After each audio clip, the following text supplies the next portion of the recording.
selamat datang di channel Catur Unggas. Apabila kalian nonton video ini, jangan lupa subscribe, karena subscribe itu gratis guys. Selamat menonton, thanks for you.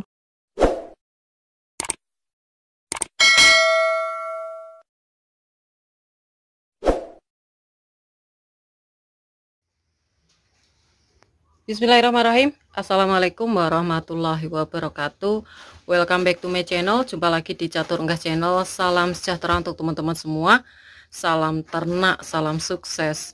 Oke, di video kali ini kita akan membahas pakan, dimana ini part kedua atau lanjutan dari kemarin. Saya sudah share untuk pakan gratis atau pakan alternatif jeroan ikan, itu apakah aman diberikan.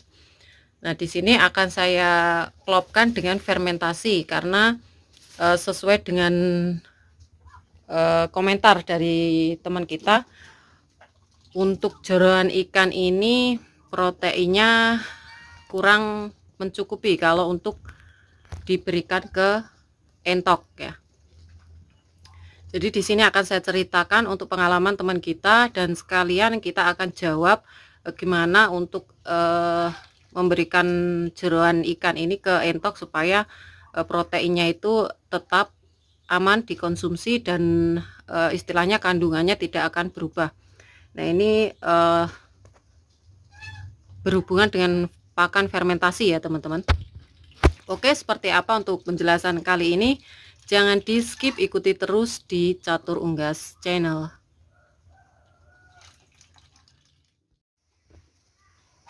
Untuk pejantannya di kandang nomor 1 saya mandiin teman-teman tadi, karena kotor sekali, dan ini nantinya saya harapkan bisa bersih ya untuk tubuhnya ya.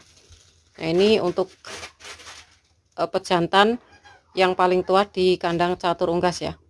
Oke, kita geser aja ke kandang nomor 2. Kandang nomor 2 ini lebih sedikit untuk indukan, karena yang lain sudah saya karantina, yang satunya lagi ini lagi ngeram. Nah, ini teman-teman lagi ngeram. Terus ini ada telur baru juga, nanti juga saya kirim kalau ada yang pesan. Kemarin mungkin ada yang pesan dari ini ya, dari Makassar. Oke, di sini sudah saya bawa ya, atau saya pegang ini. Kalau teman-teman yang tahu tentunya paham ya, ini adalah E4 peternakan. Kalau yang kuning itu perikanan ya, jadi peternakan. Di sini Catur Unggas tuh selalu penasaran ya untuk jenis-jenis pakan yang dimana untuk entok. Jadi saya selalu cari informasi pakan-pakan murah, pakan-pakan gratis, terus pakan fermentasi. Dan saya sempat beli E4 nih karena pernah saya share untuk pembuatan fermentasi ampas tahu ya. Fermentasi ampas tahu sudah saya rilis. Pak Zola juga pernah di Catur Unggas. Yang belum tuh enceng gondok, dimana enceng gondok tuh di daerah saya susah sekali untuk mendapatkan. Saya udah berusaha ya cari. Nah, apa hubungannya dengan fermentasi E4 ya? Jadi kemarin ada yang bertanya ya, untuk kandungan protein dari ini ya, dari jeroan ikan tuh sebenarnya tinggi, 36% sampai 57% dari 100% ya.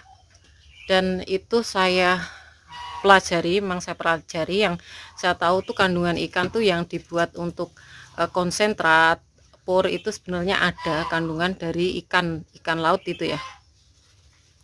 Nah, itu ada yang komentar untuk kandungan proteinnya kurang mencukupi kalau diberikan ke entok atau ke anakan entok. Nah, alhasil saya sempat ini ya, sempat tanya jawab sama teman kita yang berkomentar seperti itu.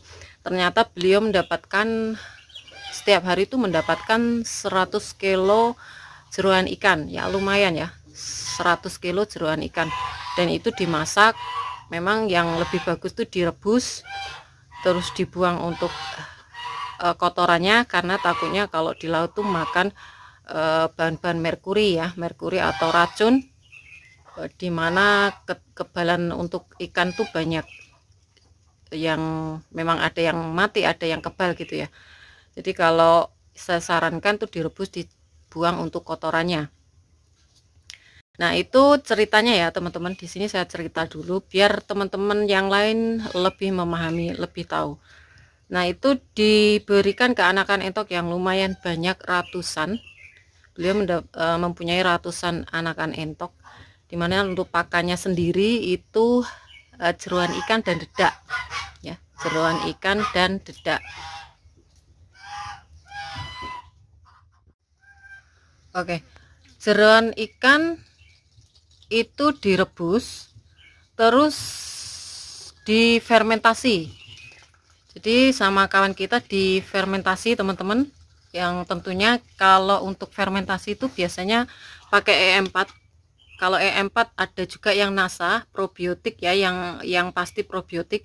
Dan sebelumnya untuk teman-teman yang memakai E4 ini ada juga kemarin yang komentar untuk dicampur di air minum dan diberikan ke entok, itu sebenarnya kurang efektif atau tidak efektif ya, karena untuk probiotik ini kerjanya adalah mengurai ketika dia udah fermentasi, itu baru aktif untuk zatnya ya, untuk zatnya yang terkandung di probiotik ini. Nah, saran saya kalau untuk pakan-pakan seperti jeroan ikan itu jangan difermentasi teman-teman. Seumpama keong sawah itu kan pakan fermentasi yang basah, intinya yang basah. Kayak kita ambil contoh untuk ampas tahu saja yang biasa kita fermentasi, saya sendiri udah praktek, itu harus diperas dulu, harus ditindih dulu biar kandungan airnya kan keluar ya, itu masih juga basah. Nah, kalau kita fermentasi ini akan bertambah airnya, karena ini sistemnya kayak pembuatan tape. Kalau teman-teman kurang paham, kayak pembuatan tape ya. Dan untuk baunya kalau ampas tahu tuh kayak tape persis ya. Nah, itu harus dicampur dengan dedak. Kenapa dicampur dengan dedak? Itu untuk meminimalkan kandungan airnya ya, kandungan airnya. Terus kalau kita menggunakan jeroan ikan difermentasi, kan sistemnya basah teman-teman, itu takutnya untuk kandungan dari ikan itu akan berubah. Berubahnya bisa menjadi racun atau ada tumbuh bakteri yang lain lagi ya. Nah, itu yang ditakutkan. Maka dari itu untuk teman kita tuh patokannya adalah anakan entoknya tuh nggak gemuk, semakin kurus. Nah, itu semakin kurus. Beda dengan pengawetan dengan ini ya, pengawetan dengan apa itu, pur sama konsentrat. Dia sistemnya untuk protein ini diawetkan secara kering, jadi bukan basah ya, harus dikeringkan. Itu pun juga pakai mesin pemanas ataupun pakai pengawet ya, kita nggak terlalu paham ya, pokoknya kita lihat itu untuk pengawetannya itu sistemnya kering ya. Berbeda kalau kita mengawetkan dengan menggunakan E4, ini sistemnya basah ya. Terus untuk pemberian kemarin saya pro dan kontra juga. Kalau pemberian untuk pakan fermentasi tidak bagus untuk anakan atau untuk indukan ya, itu karena bahan fermentasinya cuma dedak sama seumpama sayuran, dedak sama ampas tahu ya. Nah, itu pemberiannya langsung. Kalau untuk seperti itu takutnya juga nggak bagus untuk reproduksi entok. Tapi kalau diberikan semi fermentasi, yang belum tahu semi fermentasi itu adalah dia bahan yang sudah difermentasi itu dicampur lagi dengan pur, mungkin jagung ataupun dedak. Jadi istilahnya untuk komposisinya itu nggak lembek, jadi mawur ya, istilahnya mawur. Itu kandungan proteinnya juga bagus tentunya. Jadi tergantung kita pinter-pinter untuk mengolahnya teman-teman.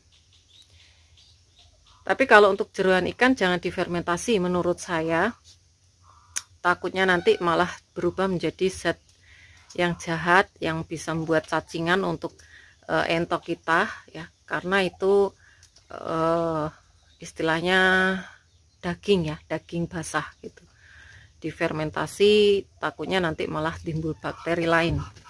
Jadi kalau teman-teman memiliki punya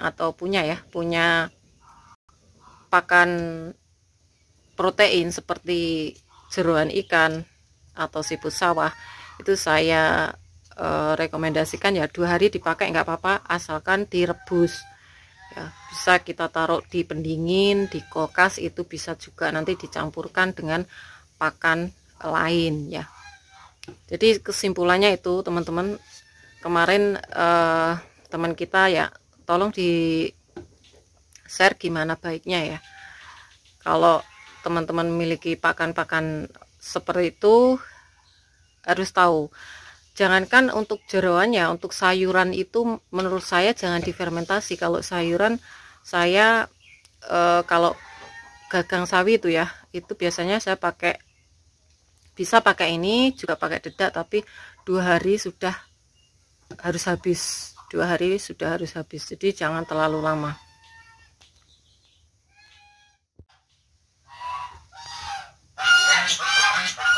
Oke teman-teman, mungkin itu saja informasi kali ini, dan semoga informasi dari Catur Unggas Channel bermanfaat. Jangan lupa subscribe, karena subscribe kalian adalah satu partisipasi untuk mendukung para pecinta unggas seperti Catur Unggas Channel. Like apabila kalian suka dengan video ini, tombol lonceng untuk aktivasi video terbaru dari Catur Unggas Channel, dan share ke teman-teman yang lain agar informasi dari Catur Unggas Channel tidak hanya sampai di kalian saja. Dan untuk teman-teman yang berminat untuk pembelian entok jumbo dan juga telur fertil entok jumbo, bisa DM langsung di Instagram Catur Unggas, dan jangan lupa untuk follow Instagram Catur Unggas. Semoga kita semua diberikan kesehatan, keselamatan, panjang umur, kelancaran rezeki, serta perlindungan dari Tuhan Yang Maha Esa. Oke, cukup sekian. Terima kasih. Sampai jumpa di video selanjutnya. See you next time.